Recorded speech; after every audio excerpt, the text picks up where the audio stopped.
everyone. Today I am going to explain a small but relevant content from service quality management, specifically the four broad categories of services. There are mainly four types of services, that is people processing, possession processing, mental stimulus processing and information processing.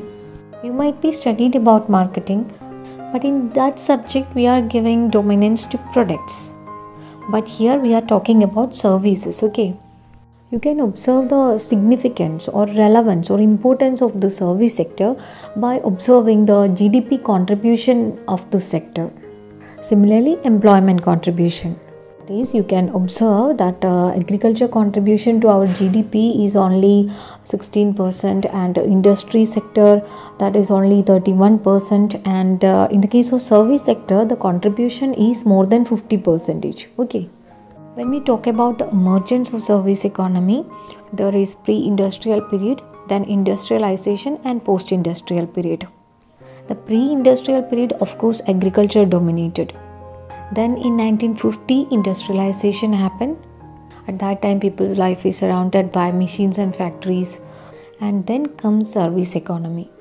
So I think from this discussion, you can understand the importance of service sector in our economy.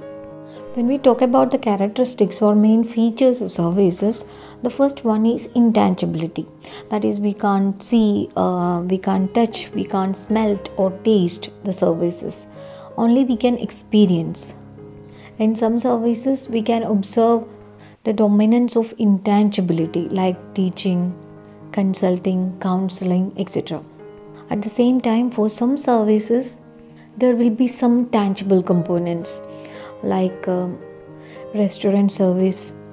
In that case, we can see the food and the furniture layout, etc. At the same time, we are experiencing the services of waiter, and that is intangible.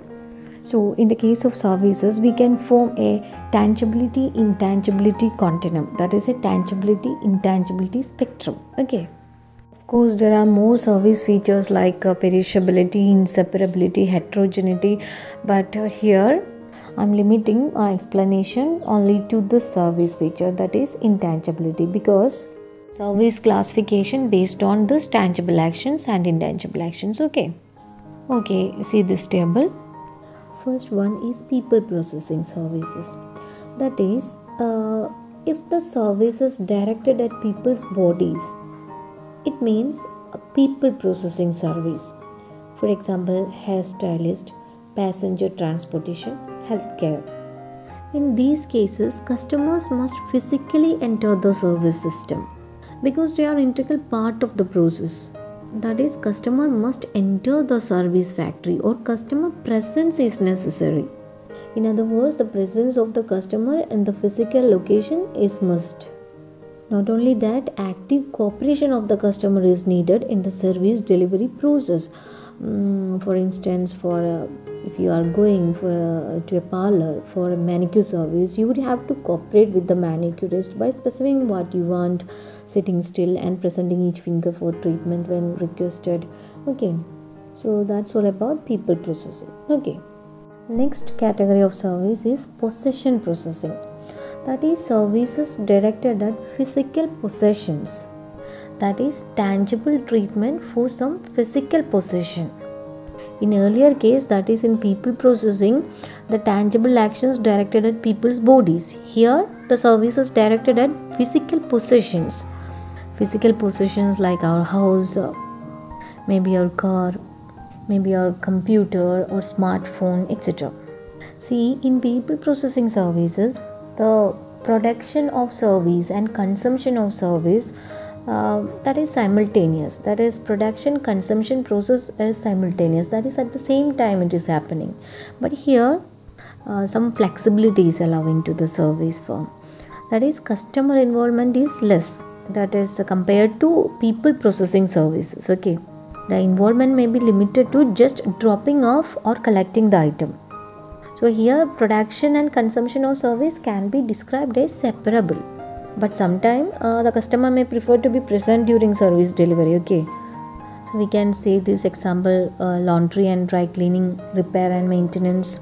Okay, that's all about possession processing services. Next category of service is mental stimulus processing services. Here, intangible actions, that is, services directed at people's mind. For example, education, advertising or public relations, or psychotherapy. These services touch people's minds and have the power to shape attitudes and influence behavior. So, education and professional advice or religious activities can fall into this category. That is, if we want to obtain the full benefit of such services, it requires an investment of time and a degree of mental effort on the customer's part. But here the recipient don't need to physically present in the service factory, just mentally in communications with the information being presented. So that's about mental stimulus processing services. Our next category is information processing services.